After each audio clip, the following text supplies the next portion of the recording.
সংগ্রামী তৌহিদি জনতা, এদেশ ৯২% মুসলমানদের দেশ।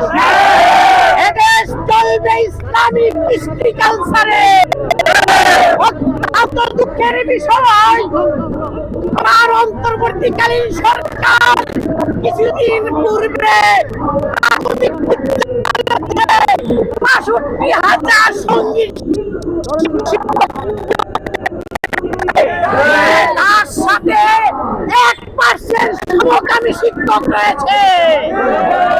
এই সিদ্ধান্ত এদেশের ৯২% মুসলমানদের সাথে বিশ্বাসঘাতকতার সাথে। সংগ্রামী তৌহিদি জনতা, আজকের এই সমাবেশ থেকে আমরা অন্তর্বর্তীকালীন সরকারকে বলছি, সঙ্গীত শিক্ষক নিয়োগ মানুষ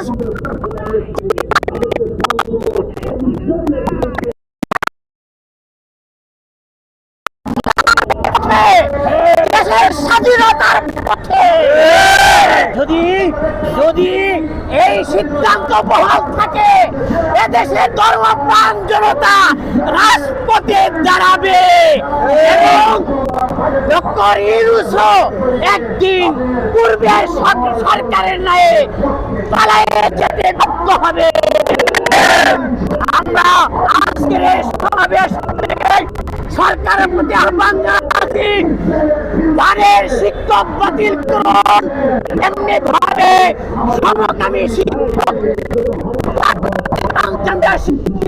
এইগুলিকে বাতিল হবে এবং প্রতিটা স্কুলের মধ্যে ধর্মীয় শিক্ষক নিয়োগ দিতে হবে এবং ধর্মীয় শিক্ষক হবে আলেম। আলেমদেরকে নিয়োগ না দেওয়া পর্যন্ত দেশের শিক্ষা ব্যবস্থার উন্নতি হতে পারে না, দুর্নীতি বন্ধ হবে না, পাপাচার বন্ধ হবে না, আদর্শ রাষ্ট্র কায়েম করা যাবে না। স্কুলের মধ্যে ধর্মীয় শিক্ষক আলেমদেরকে নিয়োগ দেওয়ার আহ্বান জানিয়ে আমি আমার সংক্ষিপ্ত আলোচনা শেষ করছি। নাসরুল্লাহি ওয়া ফাতহুল কারীম।